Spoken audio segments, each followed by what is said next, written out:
have seen historic developments. Last Friday, the High Court in Turkey came down with a decision to reverse the prior decision of the government to shut down Masjid Hagia Sophia and make it a museum.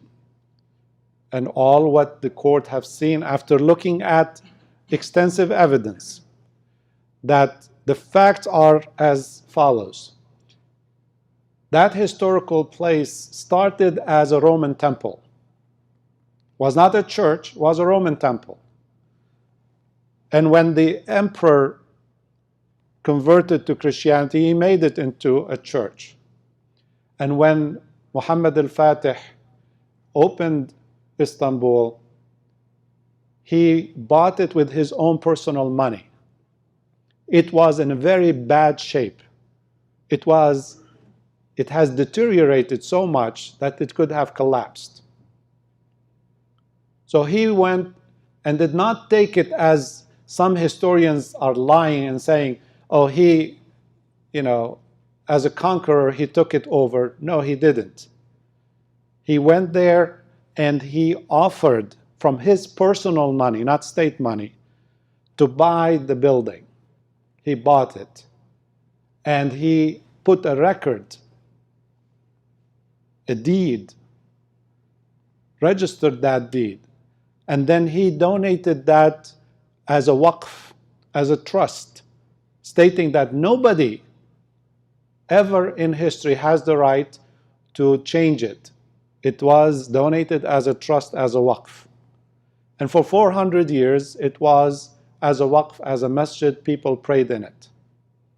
The Muslims respected that this used to be, for a period of time, a church, and left a lot of the artwork that was there.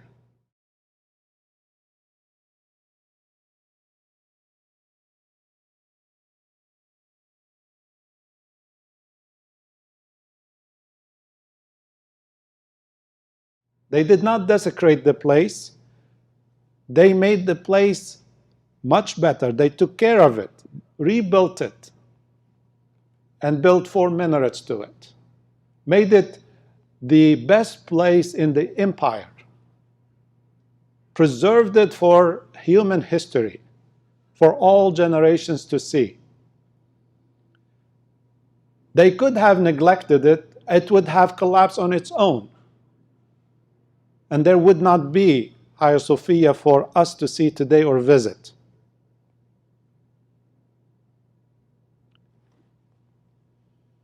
And back in 1932,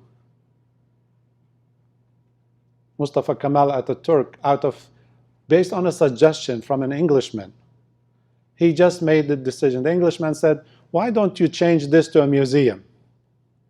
He said, the next morning I went and I saw a piece of paper written by Ataturk himself, handwritten, saying, this museum is closed for repairs.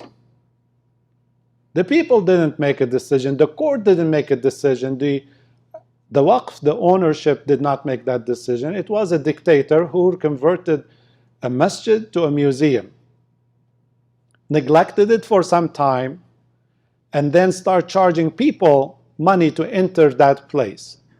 If you are Muslim, Christian, whatever, you had to pay money to enter the place.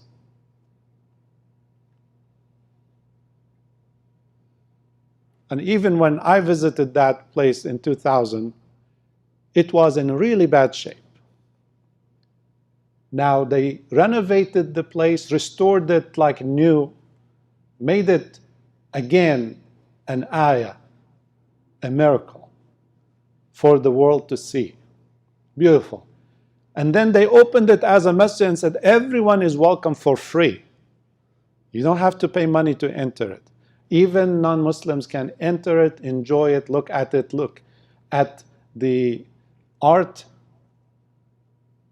the architecture from Roman and Christian, Byzantine, and Muslim Ottoman architecture.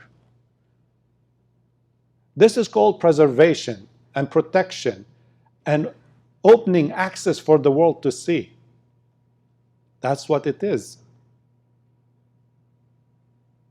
And how many masjids in the world, in Al-Andalus, in Spain, and other places in Europe that have been forcefully converted to churches, and they were altered, some of them destroyed, some of them they removed the columns to make space for their cathedral, destroying the artwork and the architecture. And the world did not complain about that. But this week we saw a lot of complaints about Hagia Sophia being restored to what it was, a place of worship.